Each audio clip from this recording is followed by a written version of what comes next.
Decía yo que, bueno, hoy estamos a 26, ¿cierto? 26 de marzo.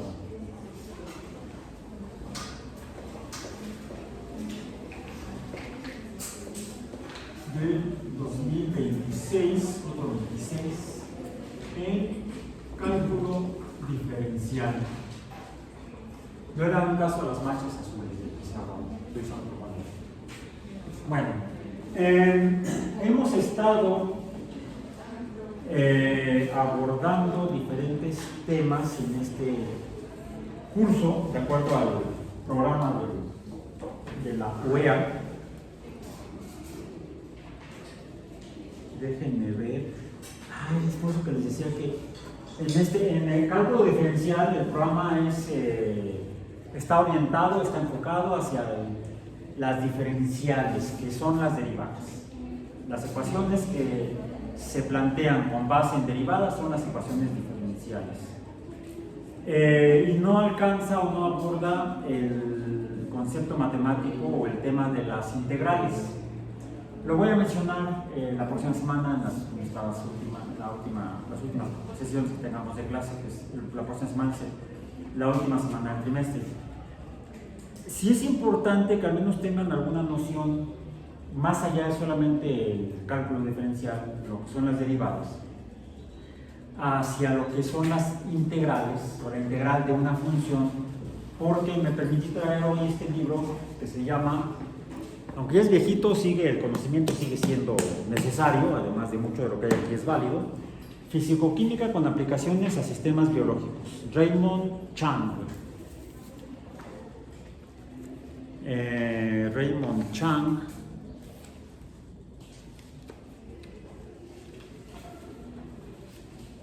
Raymond Chang. Ahí no dice aquí. Ay, sí, decía en algún otro lugar, creo, que era profesor en la Universidad de California en Los Ángeles, el autor de este libro. Esta es la traducción al español del libro, originalmente en inglés, titulado,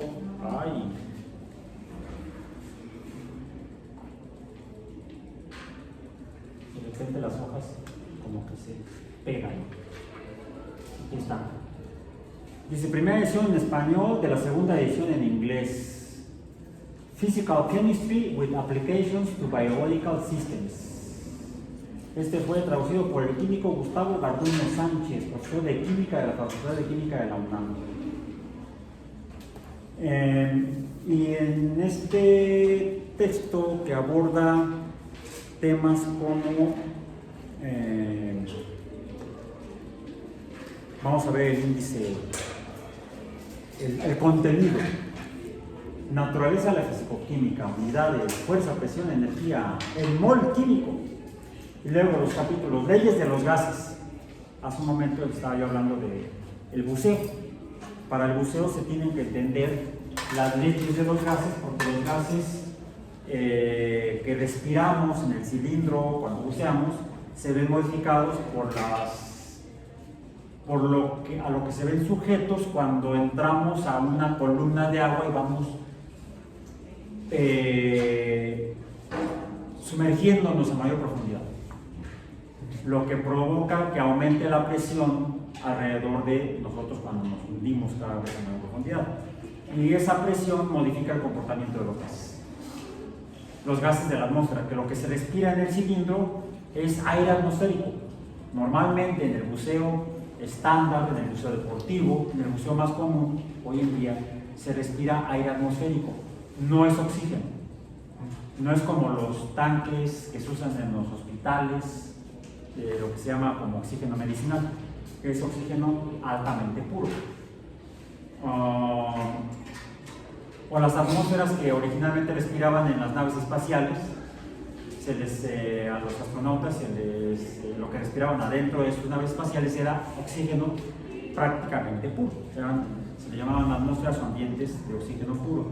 No, en el buceo los cilindros, se llaman cilindros porque decía el instructor, tanques son los del gas,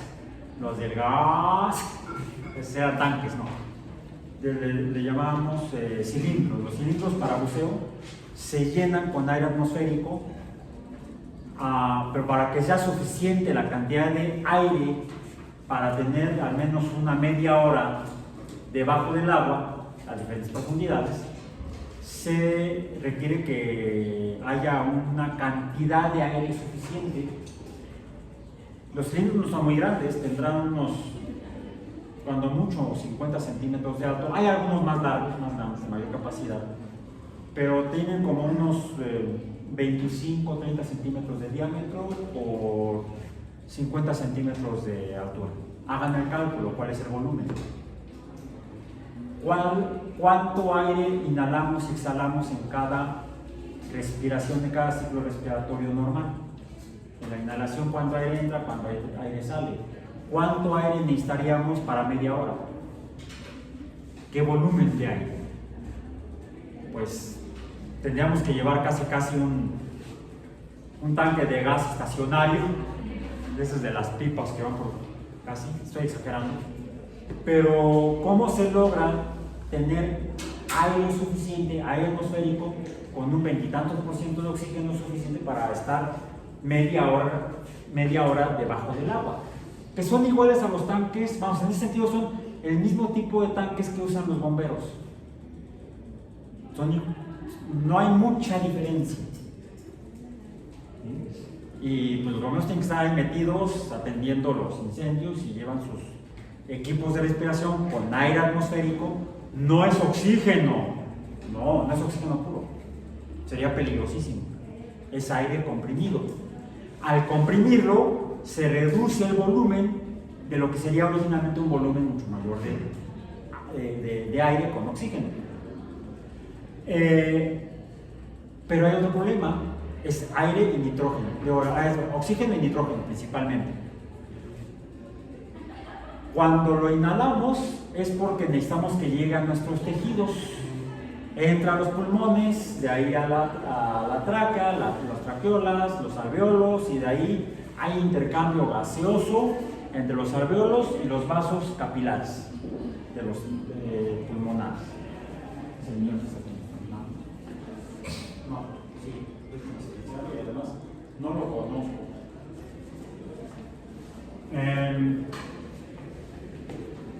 Entonces eso resulta que sí, el oxígeno se disuelve en el agua, si no, no habría vida acuática. ¿Qué respiran los peces? ¿Qué respiran los cangrejos? ¿Qué respira toda la biota animal en el agua? Oxígeno disuelto. También el producto de la respiración, ¿cuál es? El producto químico de la respiración es el dióxido de carbono.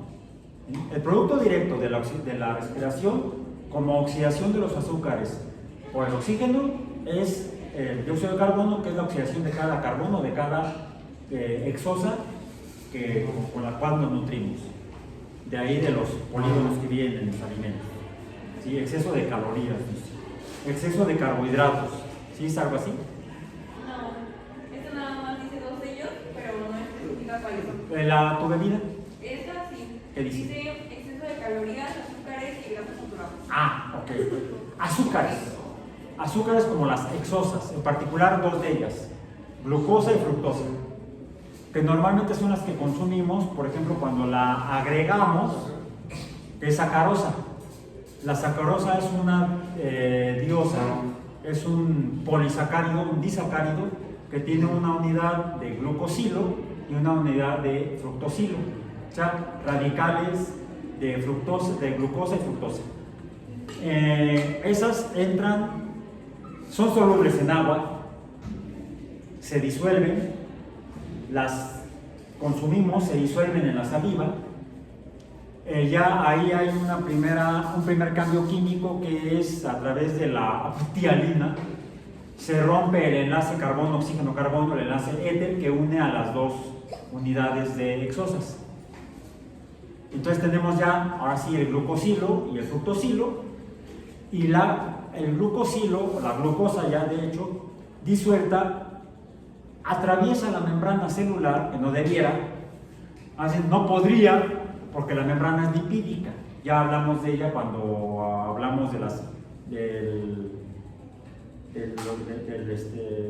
funciones logarítmicas. Una función logarítmica es el pH. Y hablé de en el caso de la membrana biológica, que está formada por lípidos, la parte de las cadenas hidrocarbonadas, pues ahí es un ambiente hidrofóbico, es decir, el agua no se mezcla con eso. La glucosa es soluble en agua, no es soluble en grasas.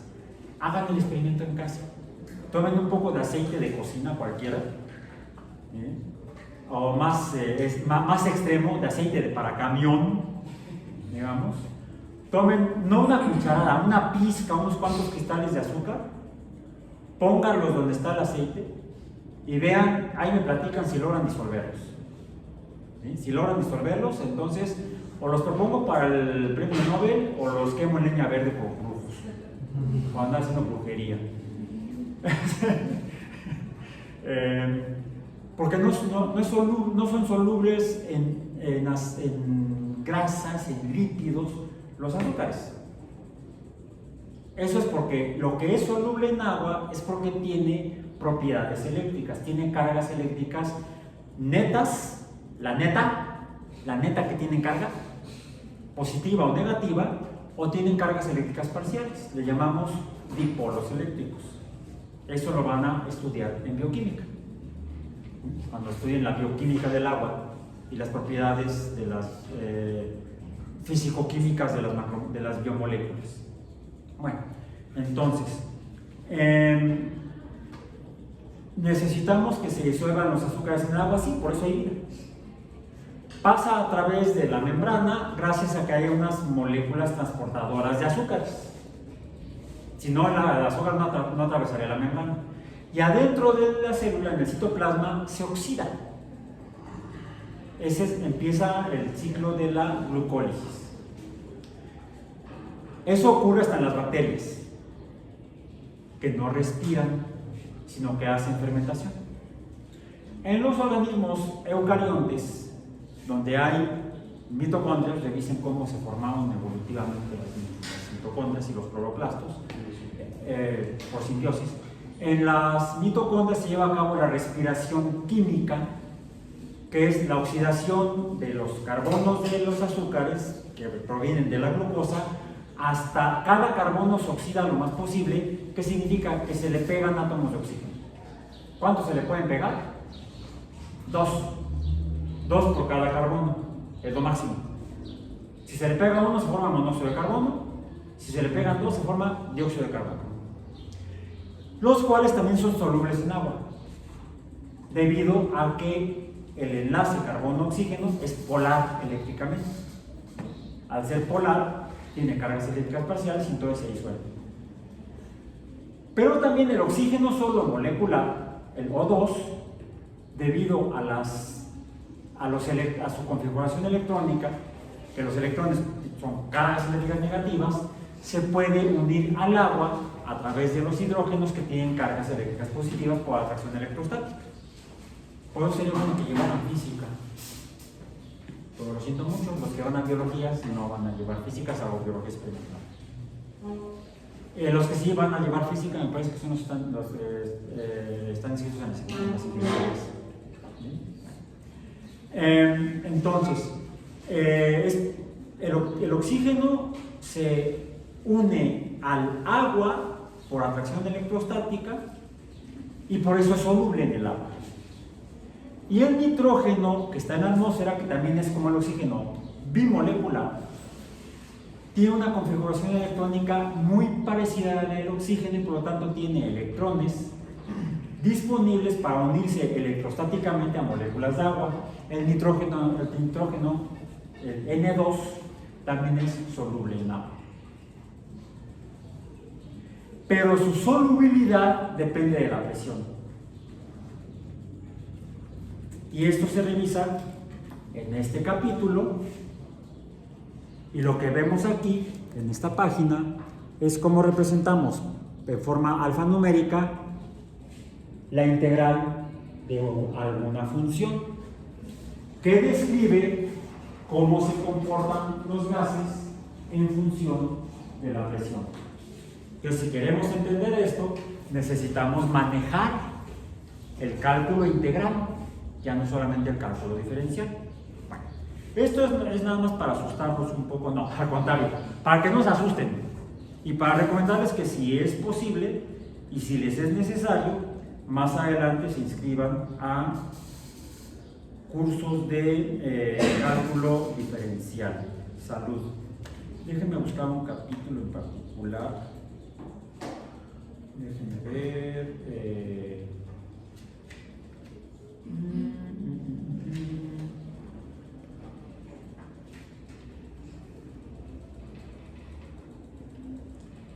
Ya, a ver.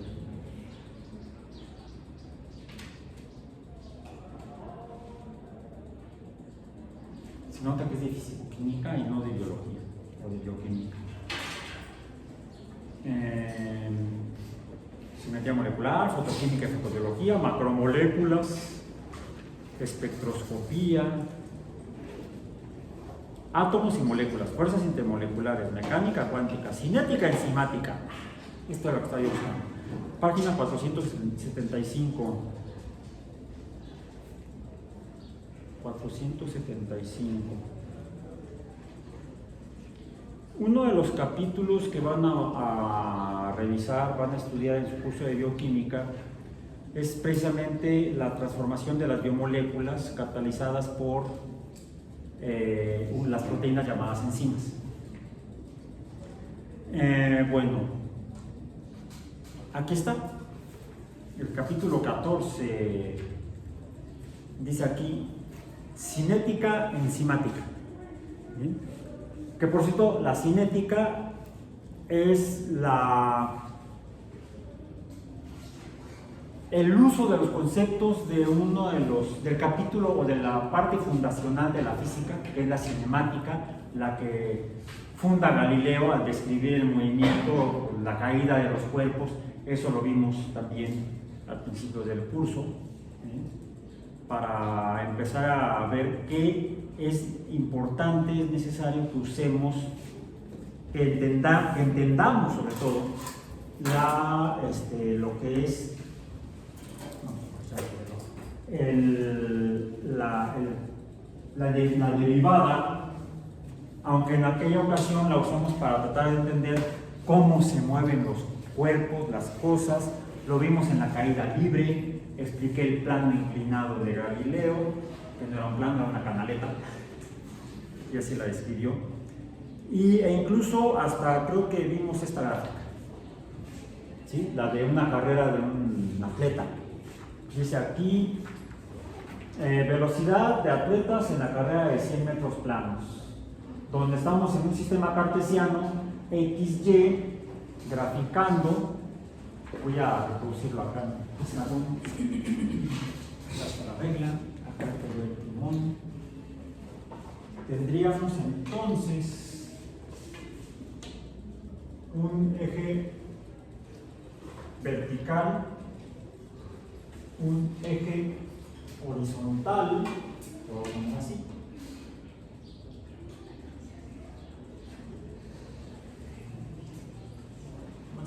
Hasta aquí está. Y acá voy a poner otro nada más por molestarnos porque sí.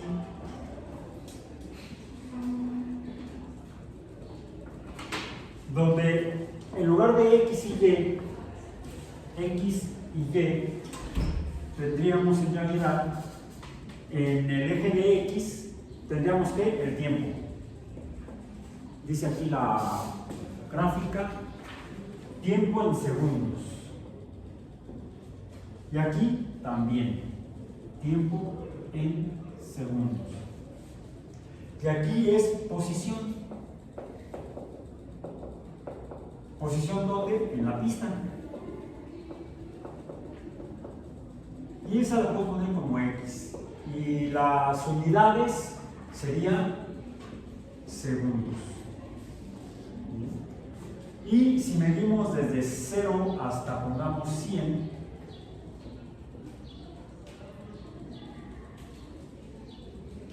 0-100, pues los atletas parten del reposo, ¿sí?, en la posición tradicional, que por cierto no era tradicional cuando se corrió la primera prueba histórica de 100 metros planos en unos Juegos Olímpicos. ¿Han visto fotografías hay una fotografía de cómo estaban los atletas antes de iniciar la carrera? ¿No la han visto por ahí? Está disponible en internet, busquen a verlo. Se ven, esta es la línea de salida, imaginemos que esta es la línea de salida, y están algunos así, otros así. Otro tiene un par de palitos, como de paleta, en el piso y está así. Se le quedaron viendo los ojos, estaban acá arriba así, con los palitos. Bueno, había otro que estaba y todos se le quedaban viendo y hasta ¿ya lo viste? Porque ese cuate, un gringo, estaba así, más o menos. Se da el disparo de salida y ¿quién creen que ganó? El que estaba en el piso. Les ganó los que estaban así, porque entendían mejor la física de cómo impulsarse, porque de hecho les ganó la carrera al principio, desde el principio les ganó la carrera. Pudo tener el mayor cambio de velocidad cero a una velocidad mayor en el menor tiempo posible, lo más cerca de la meta. Vamos hasta allá acá arriba, ¿no? Él habría salido así, vamos a decir, bueno, más o menos para acá, y le falló. Mientras que otros habían salido así. ¿Quién ganó? Estados Unidos. Logró el mayor cambio de distancia en el menor tiempo posible. Después de eso, ya todos han visto ya las carreras en campeonatos mundiales o en campeonatos universitarios, por supuesto en los Juegos Olímpicos, todos salen del piso. E incluso, si ven todas las películas más para acá o fotografías de Juegos Olímpicos a mediados del siglo pasado, no mediados, antes de la Segunda Guerra Mundial, que se suspendieron Juegos Olímpicos por la guerra. Los últimos Juegos Olímpicos antes de la Segunda Guerra Mundial fueron en Berlín, en 1936. La guerra estalla y se finaliza en el 39. O sea, los Juegos Olímpicos siguientes, ¿cuándo habrían sido? En 1940, pues se pudo. Y la sede iba a ser Londres. Pues no, estaban en bombardeo por la Luftwaffe alemana. Bueno, Luftwaffe significa alemana, algo así. No, Luftwaffe es fuerza aérea. Luft es aire. Entonces se suspendieron los Juegos Olímpicos. Pero yo he visto algunas filmaciones de los Juegos Olímpicos donde el campeón de los 100 metros fue un gringo afroamericano, diríamos ahora, Jesse Owens. Y es simpático porque sale a la pista con sus pants. Ya había pants entonces, no es invento nuevo. Pues no tenían las 3 rayas de Adidas ni de Nike ni nada por eso, eran lisos. Y se quita los pants, ya uno calienta, se quita los pants, se acerca a la línea de salida con un palito. Ay, no digan que regresó a como en Atenas, en el siglo XIX. No, el palito era porque todos llevaban un palito para hacer 2 hoyos en la tierra de la pista. Las pistas eran de tierra o de arcilla. ¿Para qué eran los hoyos? Para anclar los pies, para apoyar los pies casi perpendicular al piso para poder impulsarse y obtener un mayor cambio de posición en menor tiempo. Es decir, ¿cómo se llama? Posición entre tiempo. Pero ya lo que nos interesa es el cambio x1, x2, esto sería delta x, que corresponde a t1, t2, esto sería, lo voy a poner incluso, vamos a poner así, delta t, como diferencia, ¿sí? Sería delta x entre delta t, y esto qué es, bueno, si fuera entre paréntesis x contra y, tendríamos entonces delta y entre delta x, voy a ponerlo así al principio, sería delta y, y2 de este lado, sería y2, y1, tendríamos un delta y, sería y2 menos y1 entre, aquí sería x1, x2 entre x2 menos x1, y fíjense, aquí lo voy a volver a dibujar porque salió muy feo. Esta parte de la carrera de 100 metros, de hecho es una recta. Y aquí sí podríamos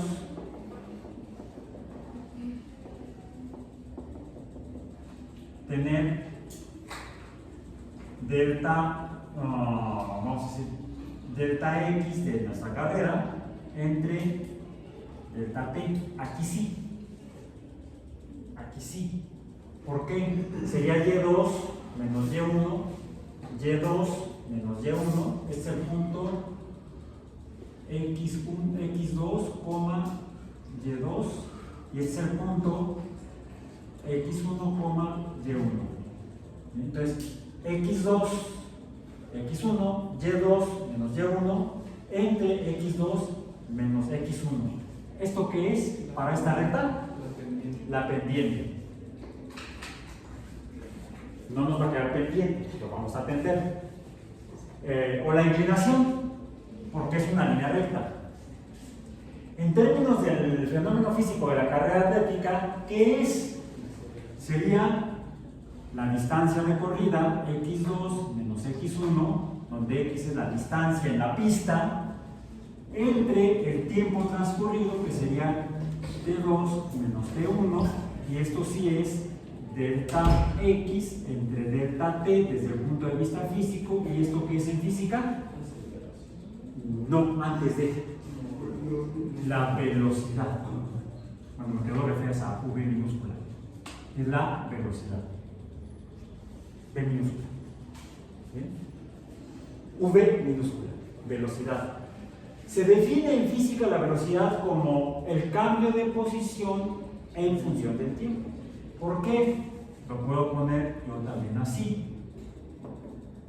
Cambio de posición, delta x será igual a v por delta t. Ya lo había puesto yo en la sesión anterior de una manera. ¿Dónde está la tabla? ¿Esto qué es?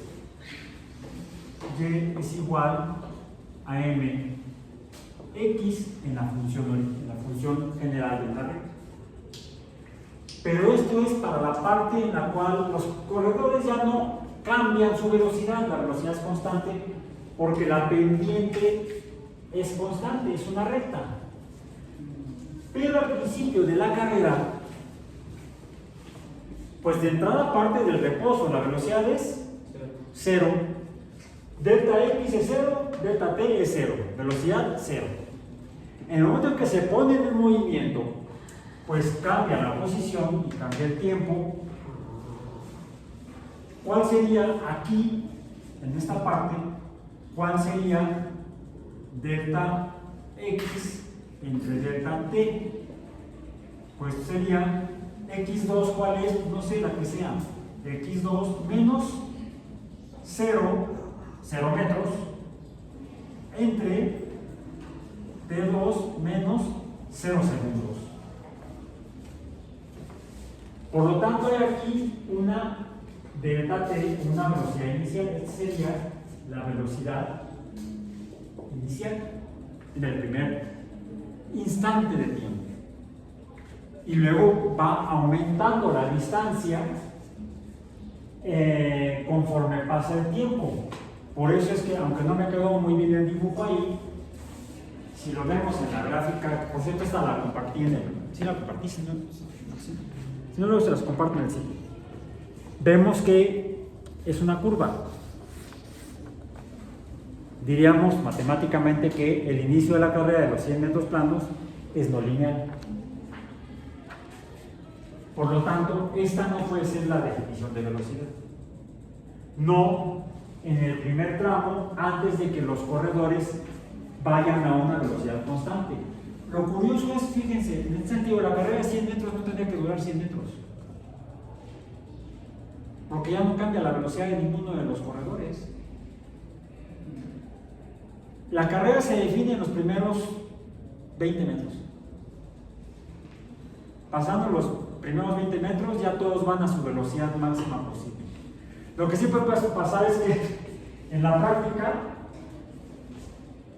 la curva se haga así. ¿Qué significa?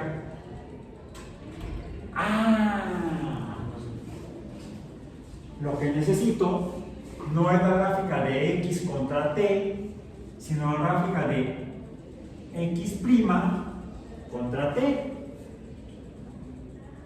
¿Qué es x'? La pendiente, pero la pendiente llamada derivada. Diríamos que la velocidad al inicio de la carrera será f de x más, no f de x, no.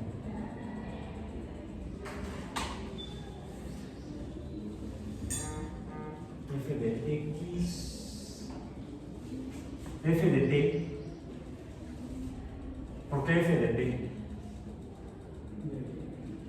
Porque la función y no depende del valor x, sino depende de la variable tiempo.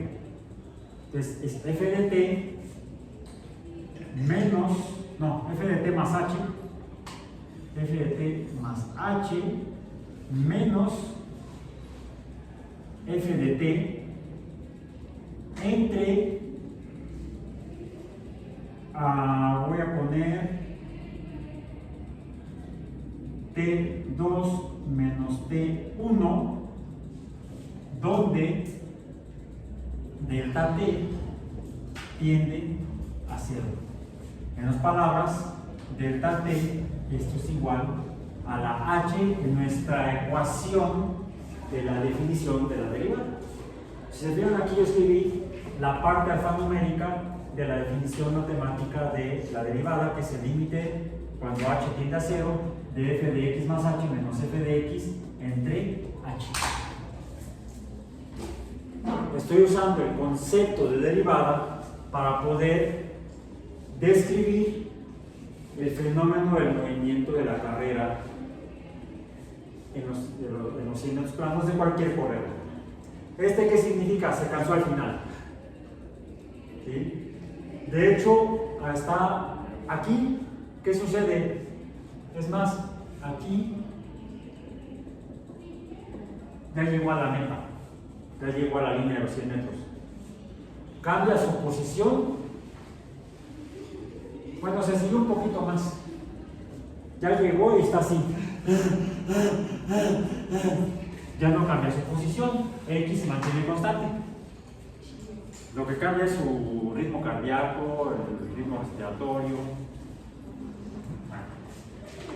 Eso sería cómo usamos el concepto de derivada para poder conocer la velocidad, cómo va cambiando la velocidad conforme pasa el tiempo de una carrera. Al principio, ¿cómo es? Parte del cero, luego la velocidad o la derivada, esto es la velocidad, la derivada del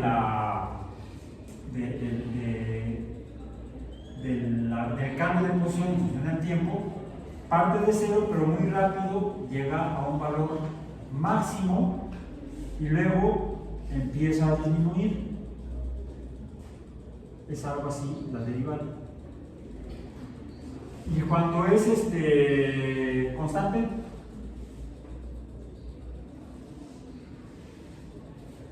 ya no cambia. No cambia la velocidad. La derivada, esta es la velocidad. Es la gráfica de la velocidad en el tiempo cuando la velocidad es variable. Si la velocidad no es variable, es cero, la derivada. Ahora, mencionaste la aceleración. Podríamos decir que, a ver, ¿dónde está? Aquí. La velocidad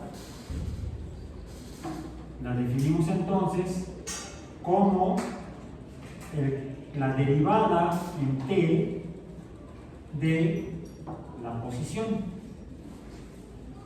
x. Esa ecuación es esta gráfica expresada aquí, finalmente. La aceleración será entonces la derivada en el tiempo de la velocidad. Por lo tanto, esta será esto es entonces x', la derivada de la posición en la velocidad. La derivada de la velocidad es la aceleración, y por lo tanto la aceleración, lo voy a poner del lado izquierdo para que suene coherente, voy a poner esta S del lado y abajo de la T en segundos para que no se me encime. Esta que será la aceleración,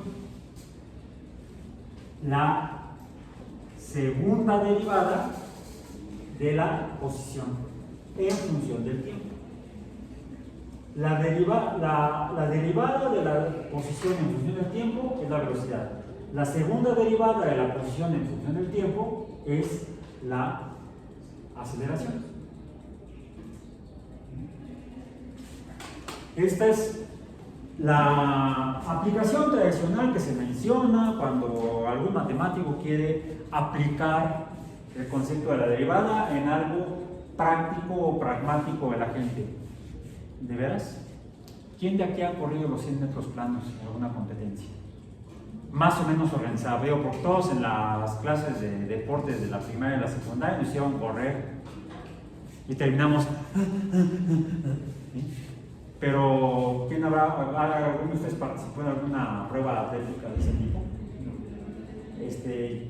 Yo corría los 1500 metros. Entonces, y ahí sí, en la carrera de los 1500 metros, uno sale así.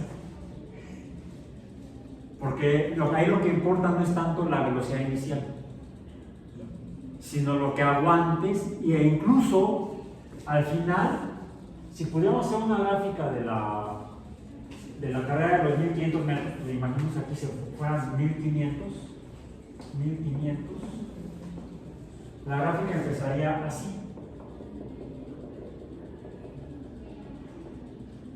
Aquí aumentaría la velocidad de 0 a algo, luego cada vez siempre es más o menos constante, bueno, ya me falló, sería más o menos así.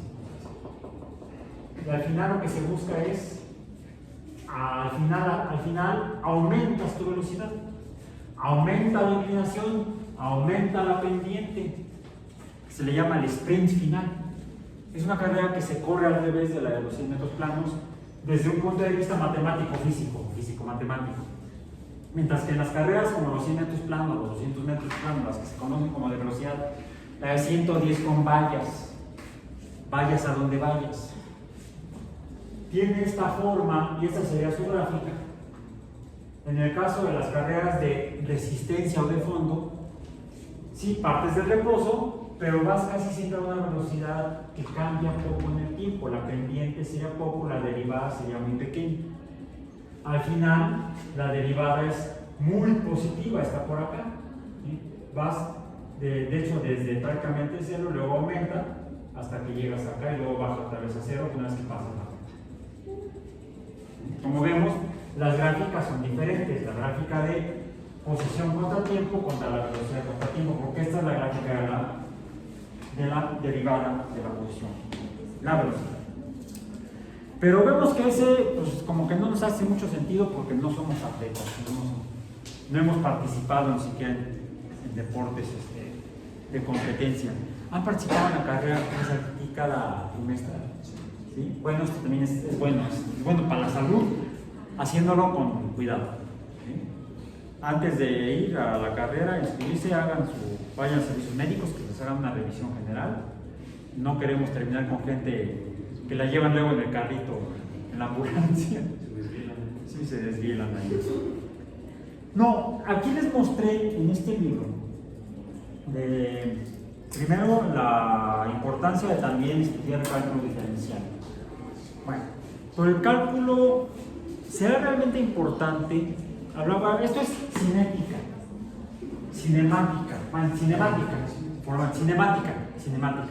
Cambio de posición en el tiempo, esto es cinemática. Pero si en lugar de que sea distancia, fuera, por ejemplo, la concentración de un reactivo que se está consumiendo en una reacción química. Ahí ya no voy a hacer la gráfica de manera formal, lo voy a hacer aquí un tanto improvisado. Lo que tenemos es, en el eje de horizontal, siempre el tiempo, en este caso. Cuando usamos los conceptos de la cinemática,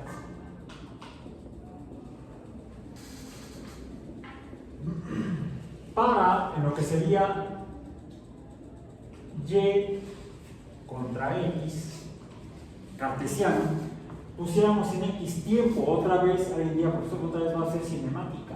No, aquí lo que me interesa es, por ejemplo, le ponemos así, concentración del reactivo A. Entonces, no es algo que está cambiando de posición en el tiempo, no. Es algo que inicialmente lo tengo. Imaginemos una cucharada de sacarosa. Una cucharada de sacarosa. Y esa cucharada de sacarosa la vamos a poner en la hornilla de la estufa prendida. Porque si no la tenemos prendida no pasa nada. ¿Qué va a ocurrir? Pues se va a transformar químicamente en carbón finalmente. Y yo puedo buscar la manera en la cual pueda medir la cantidad de sacarosa que queda en la cuchara que no se ha transformado en carbón. Quise mencionar ese tipo de ejemplo o problema porque a quién se le han quemado los pasteles al hornear. Finalmente estamos horneando azúcares. Sí, el almidón, todo azúcar. ¿Sí? Se quema y saca al mismo tiempo, ¿no? Bueno, lo que necesitamos es conocer cómo se transforma, no cómo, cuánto se transforma de la materia original en función del tiempo, y estas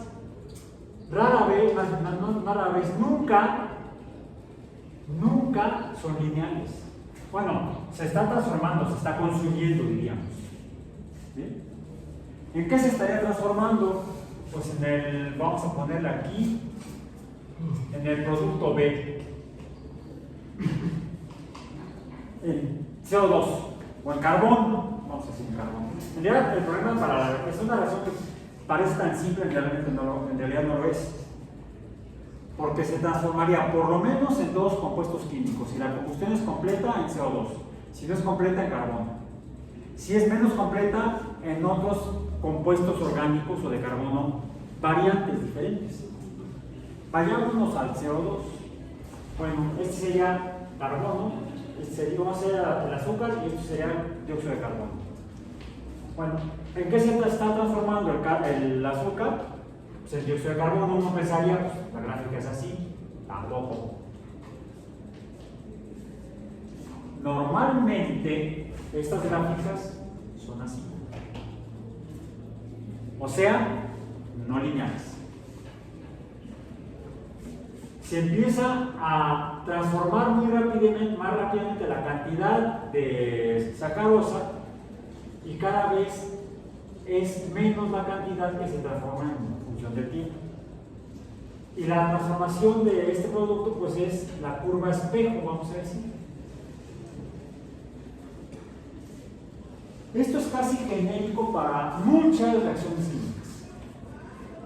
Aquí el detalle también, la mencioné muy sencilla, pero tampoco es tan sencilla. Simplemente la C, me voy a simplificar como si fuera nada más un monosacárido, una hexosa, no la sacarosa que es doble. Imaginemos que es la glucosa o la fructosa, cualquiera de las dos, para ponerla como C6, H12 o 6. ¿Esta reacción es así de simple en la realidad?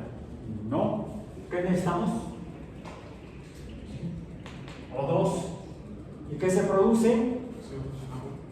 CO2 y agua. En toda combustión se producen al menos esas dos cosas que en términos ideales solamente el producto final debería ser de carbono, dióxido de carbono, más el agua. Pero en realidad hay aquí como depende de la concentración de oxígeno y de la eficiencia de esta reacción, que depende, por ejemplo, también de condiciones de temperatura, presión, etc., podemos tener aquí otro montón de subproductos, le llamamos subproductos secundarios. Para cada uno de ellos tendríamos una gráfica. No es tan sencillo. Y, sin embargo, estamos partiendo del mismo principio de cómo cambian las cosas en función del tiempo, pero ya no le llamamos cinemática, le llamamos cinética.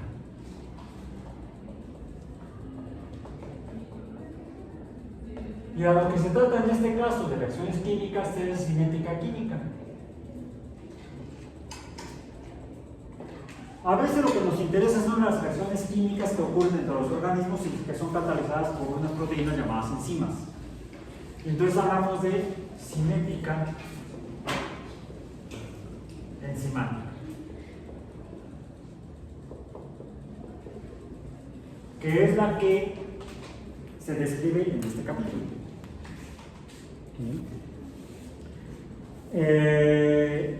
Bueno, y esto, voy a abrir una pequeña introducción. En los últimos años, ¿cuáles serán estos años? Este libro es de 1980, ya no son los últimos años, serían los años de Queen, no de Rolling Stone, Rolling Stone de los 60, imagínense. Esta es, les decía, primera edición en español, de la segunda en inglés, junio de 1986, pero sigue siendo válido lo que ven aquí. Ha habido cierta controversia acerca de la forma en que las enzimas consiguen catalizar las reacciones tan rápido como lo hacen. Sin embargo, la pérdida de vista de esta discusión ha sido el hecho que la reacción química real rara vez es lo que limita la velocidad de una reacción enzimática.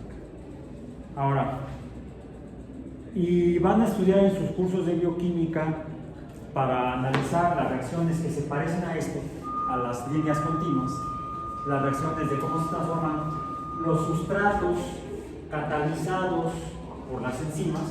Por ejemplo, cómo es realmente la oxidación de la glucosa, que en el caso de la cinética enzimática. En bioquímica, eso sería en bioquímica. Esa hexosa llamada glucosa entra a la célula y se transforma en glucosa, lo voy a poner así como lo ponemos en lenguaje bioquímico, glucosa 6-fosfato o G6P. G6P, glucosa 6-fosfato. ¿Qué me falta?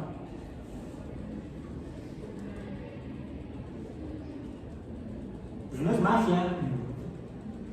¿De dónde sale el fosfato? Sí, hasta aplauden para ello. Ya encontramos el fosfato.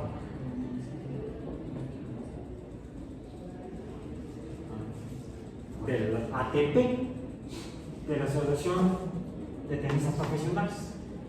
No, eso no. Es de la adenosin trifosfato. Bien. Me falta, ¿qué me falta? Más ADP. Me falta, ¿qué me falta? El catalizador, que es una enzima que se llama glucosinasa. La glucosinasa cataliza esta reacción donde rompe el ATP, le quita un fosfato y se lo pega al carbono 6 de la glucosa. Por lo cual, en toda la glucosa es el carbono 6 el que se oxida.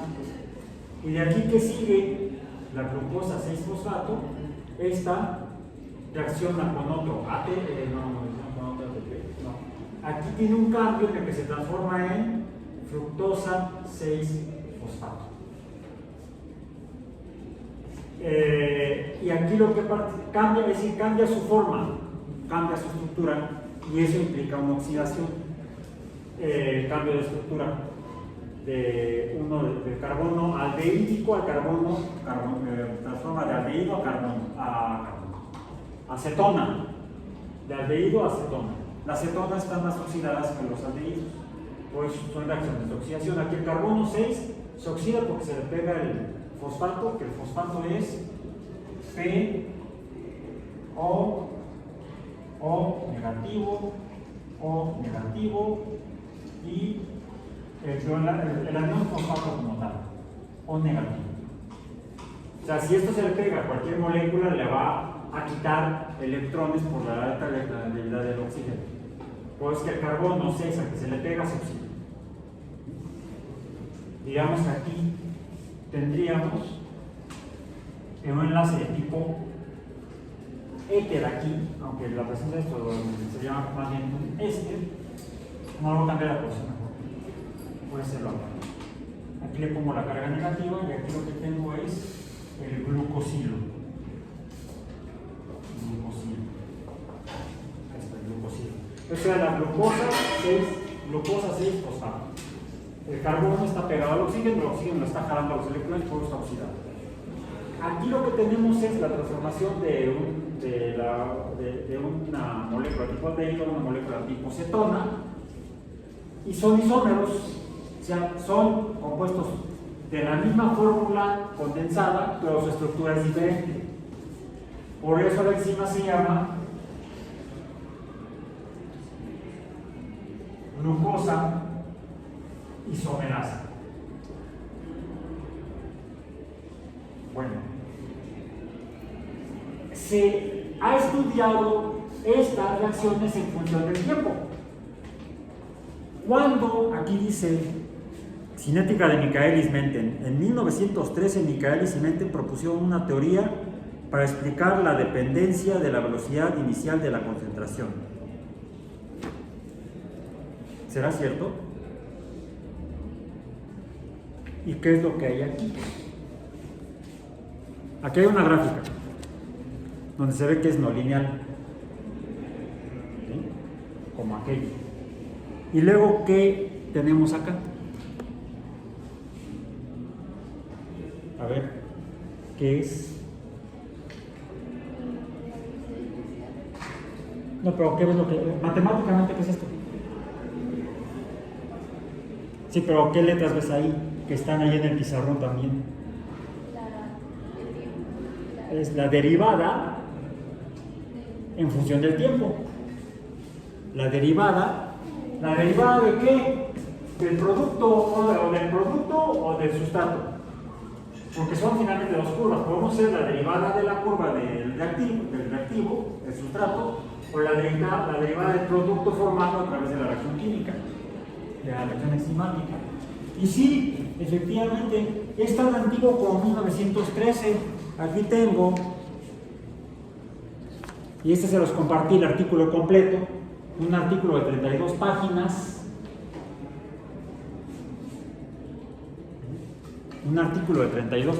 de la cual esta es la primera, ¿sí? No imprimí todo el artículo, mucho papel, que dice Die Kinetik der Inverting, está en alemán,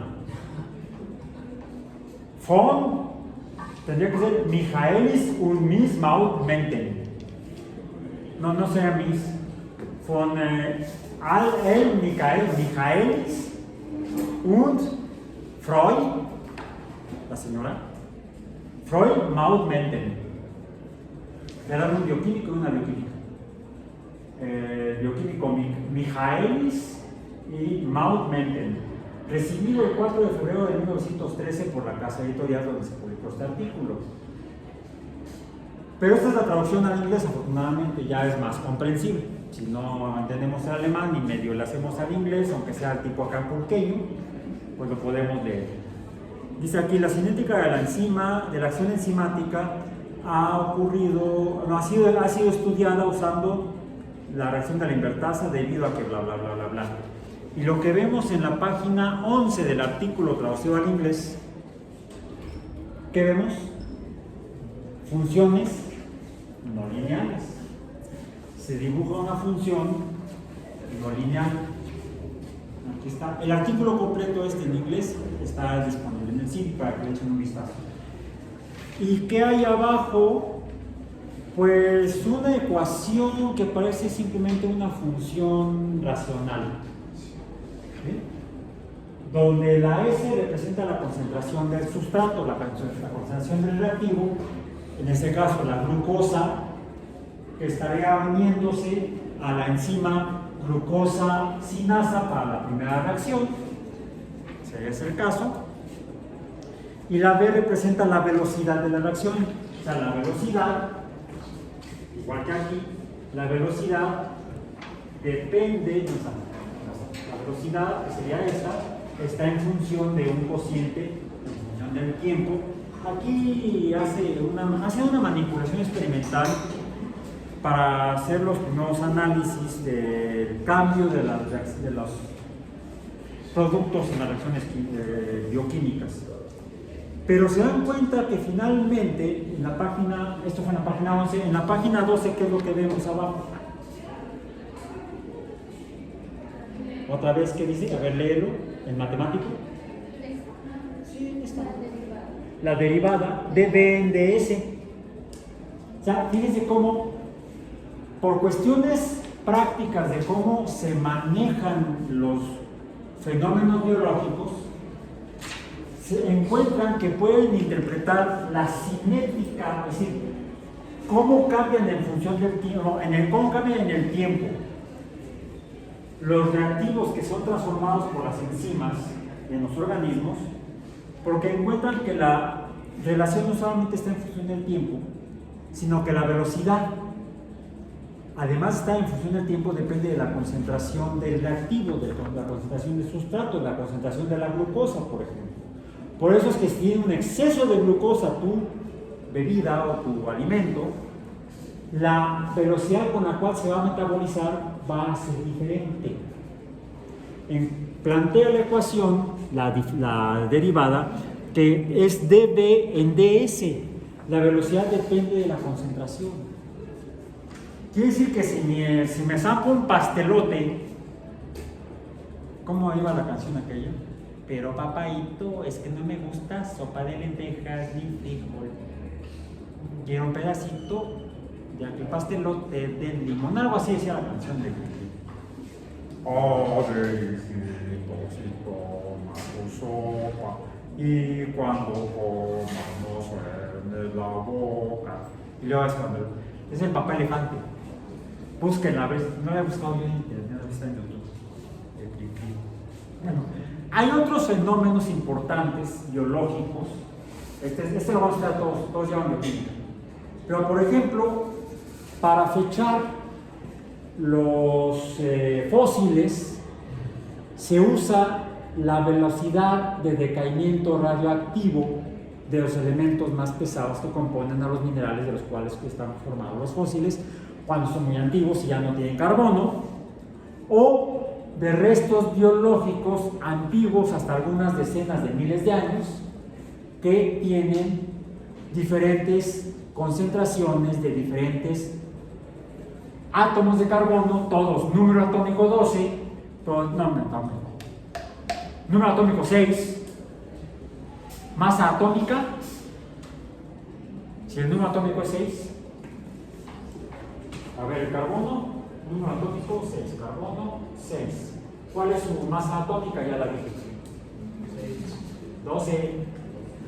Son 6 protones y 6 neutrones. Con los 6 electrones que no pintan, sería la masa atómica 12. Pero podemos encontrar carbono que tiene 6 protones y 6 neutrones, pero también podemos encontrar carbonos que tienen 6 protones y 7 neutrones, o carbonos que tienen 6 protones. Todos los átomos que tienen 6 protones son carbonos, porque si tuvieran 7 sería nitrógeno. Si tuviera 5 sería boro, creo.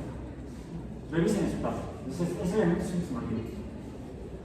El carbono puede ser masa atómica 6, masa atómica 13, yo tengo más atrás, masa atómica 12, masa atómica 13, o cuál, lo han visto hasta con Jaime Maussan, 14, que le midió el carbono 14 a las momias esas extraterrestres.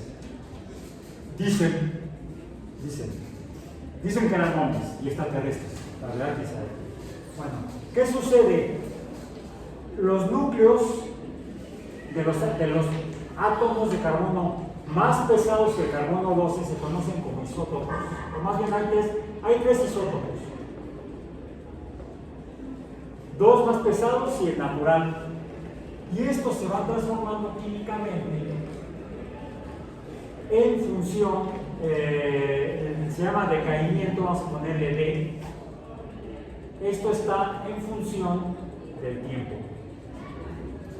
pero es no lineal la gráfica. Es no lineal. Dice aquí, está en inglés, es parte de un libro de biología. Son 6 volúmenes de biología. Dice el proceso en el cual se conoce como fechado por carbono. Pueden medirse fósiles hasta de 60.000 años de antigüedad, pero deben tener todavía carbono. Cuando sigue el carbono totalmente reemplazado por otros elementos químicos, ya no se puede, ya no hay carbono. ¿Bien? Cada átomo de los 92 naturales tiene diferentes formas isotópicas. Es decir, elementos más pesados, isótopos más pesados, a los cuales van por la vida tirando neutrones. Y en esa transformación se puede estimar la antigüedad, porque esa pérdida de neutrones está en función del tiempo. Se llama decaimiento radioactivo. Bueno, son algunos ejemplos en los cuales es importante echar mano de la herramienta de la derivada de las funciones para poder obtener valores específicos bien medidos con precisión y exactitud de fenómenos biológicos de transformación que se pueden cuantificar. Vamos a continuar con una última revisión de este tipo de conceptos en la última clase que abordaremos temas que será el próximo miércoles. El próximo lunes realizamos el tercer departamental. Por hoy terminamos.